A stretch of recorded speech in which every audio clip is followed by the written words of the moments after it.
सहनाववतु सहनो भुनक्तु सह वीर्यं करवावहै तेजस्विनावधीतमस्तु मा विद्विषावहै। ओम शांति शांति शांति। वेदो अखिलो धर्ममूलम, वेद सब सत्य विद्याओं का पुस्तक है और नित्य हम वेदों का स्वाध्याय करते हैं, नित्य नए नए मंत्रों का स्वाध्याय करते हैं। तो वैदिक जीवन पद्धति में पुनः आप सभी का हृदय की गहराइयों से बहुत बहुत स्वागत है, अभिनंदन है, नमन वंदन है। एक एक शब्द, एक एक मंत्र का जो अभिप्राय है, उसका जो आशय है, वह आशय हमारे जीवन की पवित्रता के लिए है। हमारे जीवन में शुद्धता हो, शुचिता हो, स्वास्थ्य हो, समरसता हो, हमारा जीवन सार्थक हो, हमारा जीवन महान हो, ऐसा भगवान का उपदेश यहाँ पर हमको मिलता है, जो वेदों के इन मोतियों से अपने शरीर, अपने इस संसार को स्वस्थ बनाता हुआ, सुंदर बनाता हुआ, सुसज्जित, व्यवस्थित, मर्यादित, अनुशासित बनाता हुआ आगे बढ़ेगा तो निसंदेह उसी का जीवन श्रेष्ठ होगा, उत्तम होगा, शक्ति संपन्न होगा। क्योंकि इसके लिए हमको नित्य प्रति स्वाध्याय अवश्य करना है, इसमें कोई संदेह नहीं होना चाहिए। युवाओं को, युवतियों को, बालकों को, बालिकाओं को, स्त्रियों को, पुरुषों को, माता पिता को, पति पत्नी को, भाई बहन को, बेटा बेटी को, जितने भी हम संबंधों में जीते हैं, यदि वेदों का स्वाध्याय कराएं। ऐसे तो लोग बोलते समय नहीं, समय नहीं, समय तो किसी के पास नहीं है, परंतु जो इसके लिए थोड़ा सा भी ध्यान देते हैं, थोड़ा सा भी वो मन में उनके होता है कि नहीं, इसको हमको पढ़ना है, समझना है, जीवन में उतारना है, ऋषियों के ज्ञान को, उस भगवान के ज्ञान को, उसके आदेश को यदि जीवन में उतारना है तो उसके लिए पढ़ना पड़ेगा, या पढ़ नहीं सकते तो सुनना पड़ेगा। तो आज हम ऋग्वेद के चतुर्थ मंडल के 49वें सूक्त का स्वाध्याय आरंभ करेंगे और इसमें पहला ही मंत्र बहुत सुंदर वेद मंत्र है, इसका हम स्वाध्याय करते हैं। इसको पहले लिखता हूँ। ओम इदम वामस्य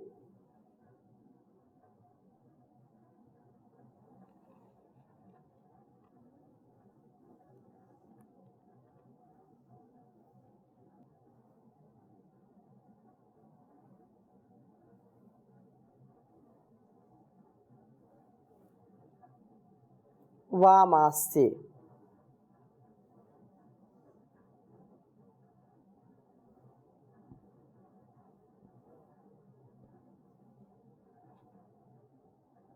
हविः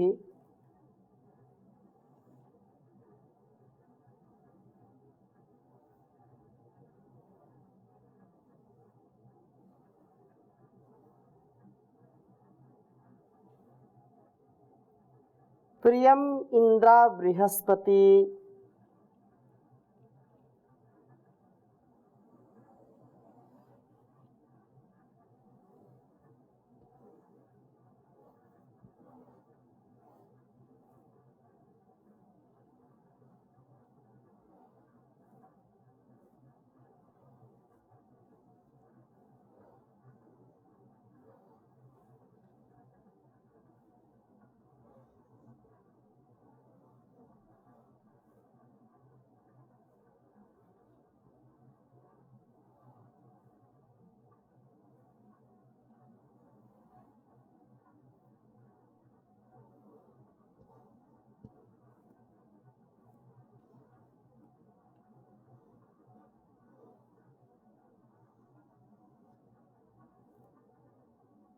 बृहस्पति।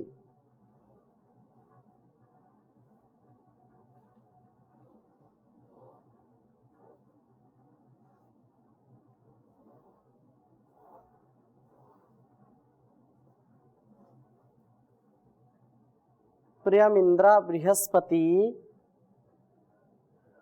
उक्थम मदश्च शस्यते।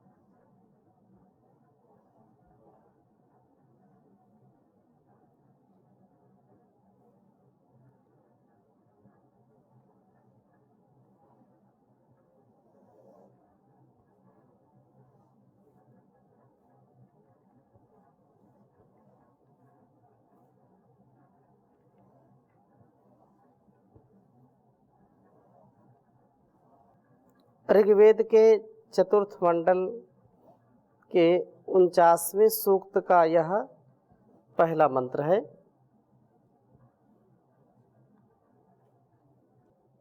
ओम इदं वामास्ते हविः प्रियम इंद्रा बृहस्पति उक्थम मदश्च शस्यते। ओम इदं वामस्ते हविः प्रियम इंद्रा बृहस्पति उक्थम मदश्च शस्यते। हे इंद्रा बृहस्पति। भाव बहुत सुंदर है इस वेद मंत्र का।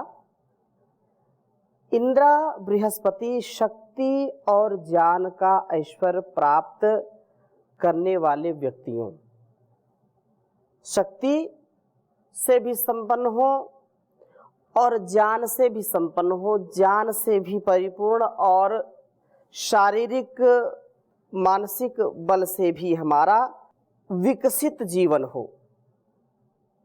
तो इस प्रकार से कहा कि ऐसे ऐश्वर्य वाले व्यक्तियों, इदम यह वाम आपके आस्ते मुख में, जो मुख है आस्ते कहलाता है, तो मुख में प्रियम प्रीतिकारक हविहि यज्ञ शेष के रूप में सात्विक अन्न शस्यते, प्रशंसा की योग्य होता है।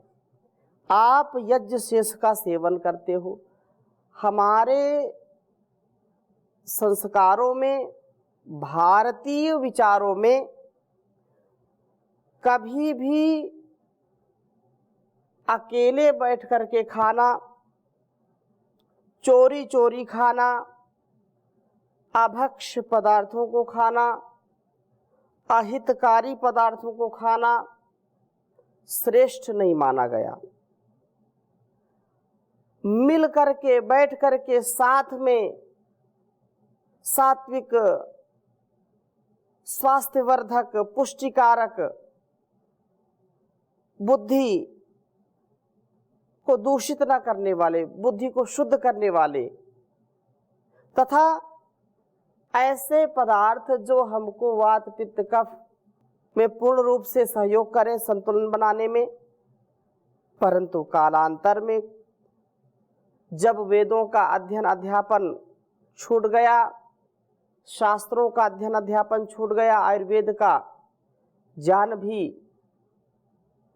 लोगों ने पढ़ना और पढ़ाना छोड़ दिया, तो बहुत ऐसी विषम परिस्थितियां सामने आ गई जो आज भी सबको दृष्टिगोचर हो रही हैं। जिनका जीवन संयमित है, जिनका जीवन बहुत ही सधा हुआ है, नियम में बंधा हुआ है, वे तो पूर्ण स्वस्थ हैं। लेकिन थोड़ी सी भी यदि लापरवाही है, थोड़ा सा भी यदि असहज हैं, असावधान हैं, तो निसंदेह बीमारियां होंगी। मन और शरीर दोनों के लिए यह परम आवश्यक है कि हमारा यह जीवन बहुत श्रेष्ठ हो, उसके लिए यज्ञ शेष का सेवन करें। अकेले ना खाएं, पाप की कमाई ना खाएं, उत्तम सात्विक अन्नों का सेवन करें। यह यज्ञ शेष का सेवन ही वास्तव में शक्ति, ज्ञान, ऐश्वर्य को प्रदान करने वाला है। और जो केवल इसको केवलागो भवति केवल आदि, जो अकेले खाता है वो केवल पाप को खाता है, उससे उसका मन, उसका शरीर कभी श्रेष्ठ नहीं हो सकते। इसलिए हमको यह बात समझनी चाहिए कि प्रभु का स्तवन प्रशंसनीय होता है।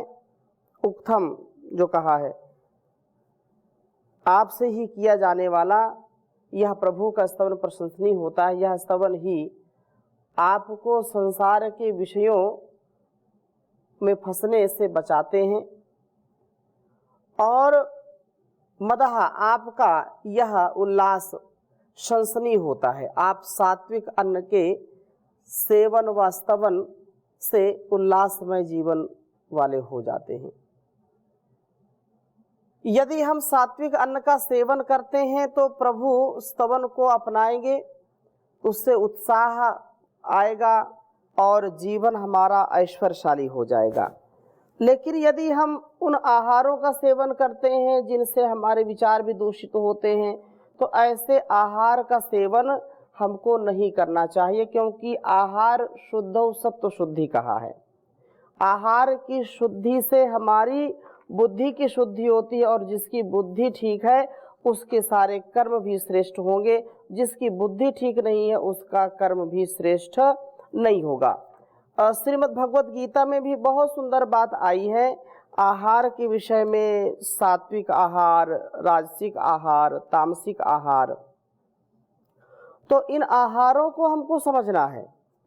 17वें अध्याय में भगवान समझा रहे हैं अर्जुन को कि आहारस्त्वपि सर्वस्य त्रिविधो भवति प्रिया।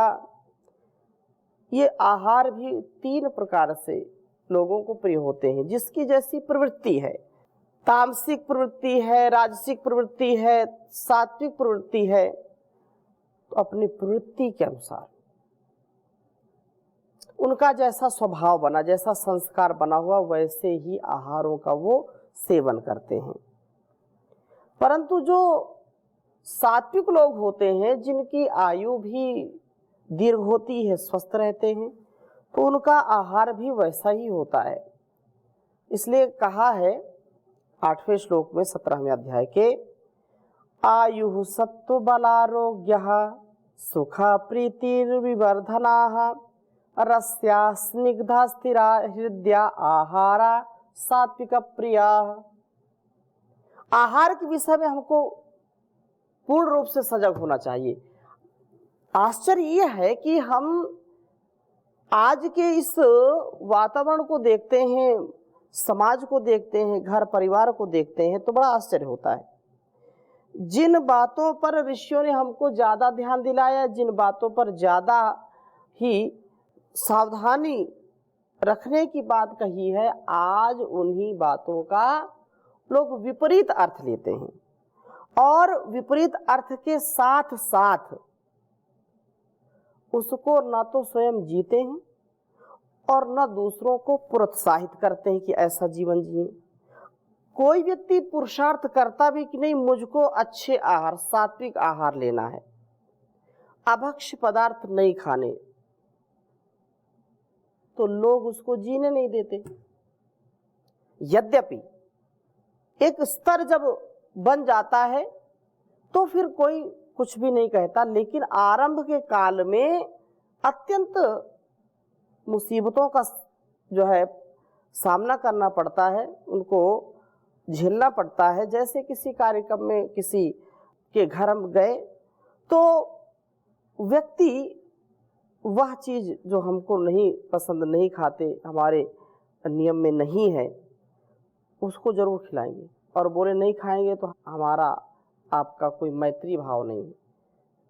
ये जो बातें हैं, तो हमको न ज़्यादा किसी को दबाव देना चाहिए आहार के विषय में, स्वयं भी आहार की पवित्रता रखें, और जो लोग पवित्रता का ध्यान रखते हैं उनका सम्मान करते हुए उनका सहयोग करना चाहिए। आहार के विषय में अत्यंत सुंदर व्यवस्थित मर्यादित कार्य होना चाहिए। तो यहाँ यही बात कही कि आयु जो है सात्विक वृत्ति, बल, आरोग्य, सुख और प्रीति, उल्लास उनको मिलता है जो सात्विक प्रवृत्ति के लोग होते हैं और वैसे आहार का सेवन करते हैं। तो कहा आयु भी प्राप्त होती है, सात्विक वृत्ति, बलारोग्य, आरोग्य मिलता है, बल मिलता है, सुख और शांति, प्रीति का उल्लास होता है। तो ऐसे आहार जो हमारे जीवन में उल्लास उत्पन्न करें, हमारे जीवन में निर्दोषता लाएं, हमारे जीवन में वृद्धि हमको मिले, वृद्धि की प्राप्ति हो, रसीले, स्निग्ध और शरीर में रस आदि के साथ घुल मिल करके लंबे समय तक जो स्थिर रहने वाले पदार्थ हैं, मन को प्रसन्नता प्रदान करने वाले आहार हैं, वे सात्विक आहार, सात्विक लोगों को अत्यधिक रुचि उनमें होती है। वही फिर व्यक्ति जो राजसिक है, राजस जो बहुत ही अपने आप को समझता है कि मैं बहुत ही विशेष हूँ, तो उसको कैसे आहार अच्छे लगते? कहा कट्वम्लवणात्य अत्युष्ण तीक्ष्ण रुक्ष विदाहिनः आहारा राजसस्येष्टाः दुखा शोकामय प्रदाः। कहा कि अति कटु, चरपरे, खट्टे, अति नमकीन, अति गरम, और प्रकृति भी जिनकी गरम है, उष्णता है जिनमें, लहसुन आदि, और तीक्ष्ण जो मिर्च है, तो मिर्च जो विशेषकर लाल मिर्च, और रुक्ष पदार्थ, भुने हुए चने, और जो है अलग अलग प्रकार से विदाही जो पदार्थ हैं, कई कई दिन उनको पानी में डाल करके, सड़ा करके, पता नहीं कैसे कैसे जो खाते हैं, बनाते हैं, वे लोग राजसिक होते हैं। और ऐसा आहार जो राजसिक आहार है उसको खा करके व्यक्ति बीमार जरूर होगा। सात्विक आहार में कभी भी अस्वस्थता नहीं आएगी संतुलित लेने से, लेकिन जो संतुलित नहीं है, असंतुलित है और अत्यंत लोलुप है, लालची है, आहार पर नियंत्रण नहीं है, भोजन भट्ट है, तो ऐसे लोग वास्तव में सात्विक आहार उनको पसंद नहीं है और फिर वे शरीर को रोगग्रस्त कर लेते हैं। आगे कहा है यात यामम गतरसम पूति पर्युषितम चा उच्छिष्टम अपि चा मेध्य भोजनम तामस प्रियम। जो तामसी लोग होते हैं उनको कौन सा भोजन अच्छा लगता है? तो कहा कि यात यामम, जो बहुत बासी भोजन है, कई दिन का रखा है या कई घंटों से रखा हुआ है, नीरस है, रस सूख गया उसका, सुबह का शाम को, शाम का सुबह को, कुछ लोग ऐसे ही करते हैं, फ्रिज में रख देते हैं, तो वो भी अच्छा नहीं है। तो ये जो नीरस है, दुर्गंधि से युक्त है, बासी है, जिसको पके हुए जो अनाज हैं या कोई भी जो टिकाऊ नहीं है, तो उसको रखने से 1 घंटे 2 घंटे तक रख सकते हैं, इससे ज़्यादा रखना उचित नहीं है। यदि हम आहार लेते हैं भोजन के रूप में तो भूख लगते ही कम से कम भोजन चबा चबा करके करना चाहिए और समय का ध्यान रखें, ताज़ा भोजन करें। एक बार भोजन बना दिया तो कई घरों में लोग कम होते हैं तो कहते हैं चलो अब इतना बना दिया है, इसको रख दो, शाम को खाएंगे, फिर शाम को ज़्यादा बन गया, बोले सुबह खाएंगे। इससे वात विकार भी बढ़ेगा, इससे आंतों के रोग बढ़ेंगे, इससे अलग अलग प्रकार की बीमारियां बढ़ जाती हैं। आलस से प्रमाद ना करें। भोजन जो आहार के रूप में हम लेते हैं वह सात्विक हो, शुद्ध हो और सद्य हो, अर्थात ताज़ा, हल्का हल्का, गुनगुना, उष्णता से युक्त भोजन हमको करना चाहिए। इस प्रकार से आहार का अत्यंत महत्व है, जो वेद में यहाँ पर का एकदम वामास्ते हविः प्रियम इंद्र बृहस्पति। यदि हम शरीर को स्वस्थ रखना चाहते हैं, शरीर पर हम कोई भी रोग नहीं आने देना चाहते हैं, तो यह कार्य तो अत्यंत आवश्यक है कि हमको 100 वर्ष तक सात्विक अन्न के सेवन और उसका जो प्रभु स्तवन है, सात्विक अन्न का सेवन, प्रभु का उस भगवान का स्तवन, यह अत्यंत महनीय है। इनको जो अपनाएंगे तो उत्साहमय जीवन बनने में कोई संदेह नहीं है, उत्साहमय जीवन रहेगा और ऐसे जीवन वाले बनते हैं जो स्वयं भी प्रसन्न है, दूसरों को भी प्रसन्न रखते हैं। हम सात्विक अन्न के सेवन व प्रभु स्तवन को अपनाएंगे तो उत्साहमय जीवन रहेगा और उत्साहमय जीवन बना करके इंद्र शक्तिशाली व बृहस्पति जानी बनेंगे। अर्थात शारीरिक पौरुष होना चाहिए, हमारे अंदर इंद्रियों का नियंत्रण हो, हम जितेंद्रिय बने, हम जैसे राजा बने, इनके स्वामी बने और बृहस्पति जानी बने। इंद्र शक्तिशाली, बृहस्पति जानी, तो ज्ञान और शक्ति जहाँ दोनों होते हैं, संतुलन में होते हैं, वहीं पर आनंद है, वहीं पर अच्छी स्थिति है। अन्य स्थानों पर हम देखते हैं अलग अलग प्रकार से लोग झगड़ते रहते हैं, लोगों का कार्य लोग ही नहीं करने देते, भाई भाई ही आपस में जंग छिड़ी होती है।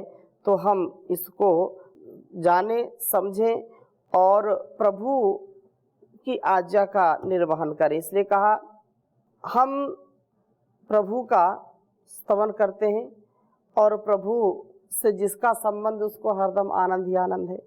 प्रभु प्यारे से जिसका संबंध है उसे हरदम आनंद ही आनंद है। प्रभु प्यारे से जिसका संबंध है उसको हरदम आनंद ही आनंद है।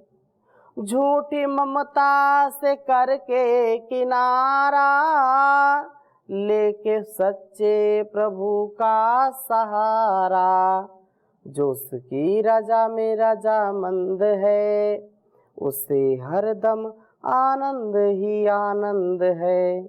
जिसकी कथनी में कोयल सी चहक है, जिसकी करनी में फूलों सी महक है प्रेम नरमी ही जिसको पसंद है उसे हरदम आनंद ही आनंद है। निंदा चुगली न जिसको सुहावे, बुरी संगत में संगत न लावे। निंदा चुगली न जिसको सुहावे, बुरी संगत की रंगत न भावे। सतसंगत ही जिसको पसंद है, सतसंगत ही जिसको पसंद है उसे हरदम आनंद ही आनंद है, उसे हरदम आनंद ही आनंद है। तो हम आनंद में रहें, परमानंद में रहें, ऐसी भावना के साथ। ओम शांति शांति शांति।